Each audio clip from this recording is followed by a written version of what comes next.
समाजाला तुमच्याकडून न्यायाची अपेक्षा आहे.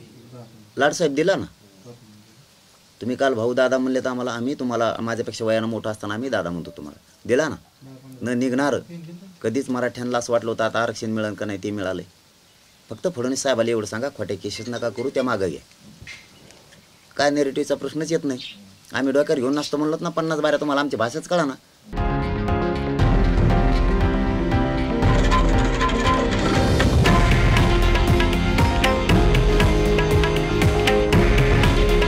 हे आहे देशातील नंबर 1 न्यूज नेटवर्क आणि आपण पाहत आहात TV9 मराठी. काळजी तुमची, हित महाराष्ट्राचं.